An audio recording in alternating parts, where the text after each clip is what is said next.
ఏమండి, కస్తూరి కళ్ళు తెరిచింది. ఆపరేషన్ సక్సెస్ అయింది. మీరు వచ్చి చూడండి. రండి.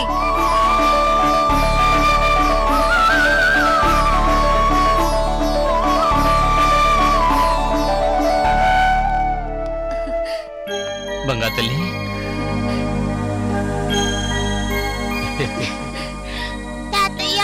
ఏమ్మా వస్తున్నా.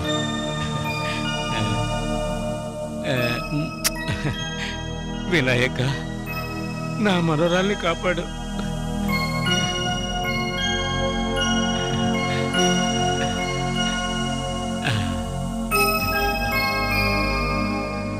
ఆ బార్బర్ షాప్లో అడగండి. ఓకే అండి.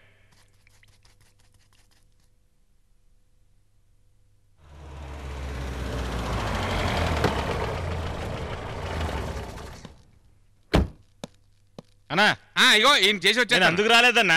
ఇక్కడ ఏనుగు వైద్యులు వేదాంతం గారి ఇల్లు ఎక్కడన్నా? ఏంటి విషయం? నా పేరు గుణశేఖరు, విజయనగర సామ్రాజ్యం నుంచి వస్తున్నాను. ఆ ఏనుగు వైద్యులు చెయ్యేటువంటిది అంటావు? మంచి చెయ్యి రాసయ్యా. ఆయన చెయ్యే పడింది అనుకో, జబ్బు వెంటనే తగ్గిపోతుందయ్యా. అయితే మంచి వైద్యులే దొరికారు. మా కోట్లో ఉండే కళ్యాణికి బాగా జబ్బు చేసిందండి. ఎవరా కళ్యాణి? రాజుగారు కూతురా? భలే చెప్పారు. రాజుగారి కూతురు పేరు కూడా కళ్యాణియే. నేను చెప్పింది ఆ కళ్యాణి కాదు, ఏనుగు కళ్యాణి. కోట్లో పెద్ద ఏనుగు ఉందండి, దాని పేరు కళ్యాణి. దానికి ఎప్పటి నుంచో రోగం ఉందండి. ఎంతమంది వైద్యులు చూపించినా తగ్గట్లేదు అనుకోండి. అవును, ఈ వైద్యులు బాగు చేస్తారంటవా? బాగు చేస్తారు. ఏనుగు తగ్గింది అనుకోండి, రాజుగారు ఆయన పిలిపించి ఆయనకి కావాల్సినంత బంగారు ఇచ్చి పంపుతారండి.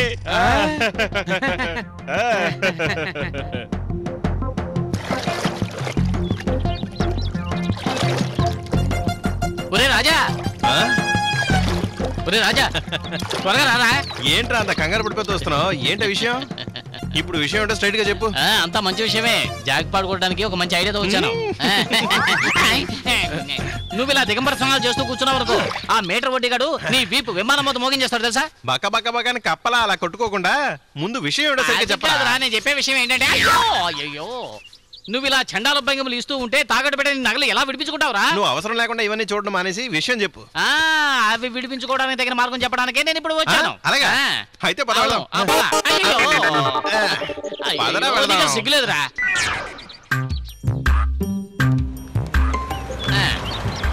ఇంకా నయం, ఇక్కడ ఎవరు లేరు.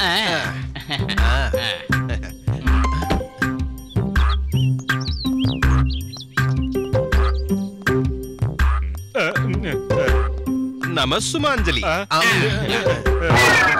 ఇక్కడ ఏనుగు వైద్యులు వేదాంతం గారి ఇల్లు. ఇదే వాళ్ళ ఇల్లు. ఎందుకు అడుగుతున్నారు? ఆయన ఉన్నారా పోయారా చూడడానికి వచ్చారా? ఏంటి ఇలా మాట్లాడుతున్నారు? మరి ఎలా మాట్లాడమంటారు? అలాంటి వ్యక్తి లేడు, ఎప్పుడో చచ్చిపోయాడు, ఇక రానే రాడు. అవును, ఆయన ఎప్పుడో పోయాడు. అలాగని బార్బర్ చెప్పలేదే.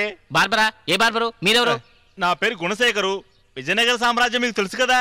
అవును. వారి కోటలో 18 ఏనుగులు ఉన్నాయండి.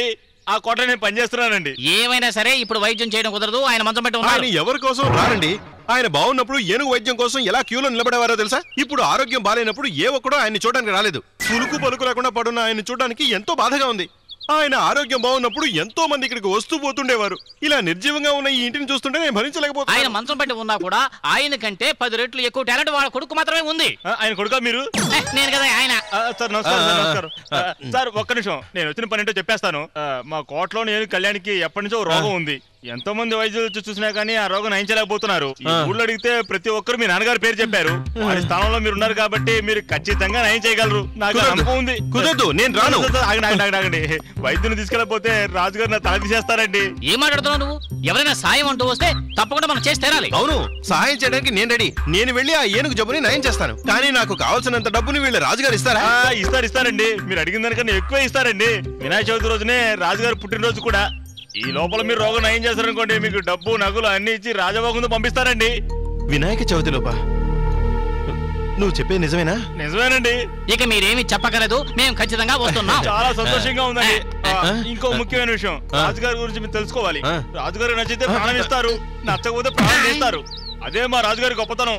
సునామీ వచ్చి కొట్టుకుపోతున్నా గానీ భయపడండి మా రాజా గారు.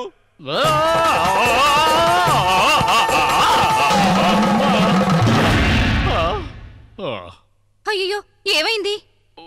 నడుము విరిగిపోయింది. అమ్మో, విరిగిపోయిన నడుముతో సింహాసనం మీద ఎలా కూర్చోగలను? అంత దిష్టి. దిష్టి కాదే, సృష్టి. మనకు పుట్టారు 2 యముళ్ళు, వాళ్లే అక్కడ నూనె పోసుంటారు. ఎగతాడుగా ఉందా? ఎవరు అక్కడ నూనె పోసింది? నేను కాదు.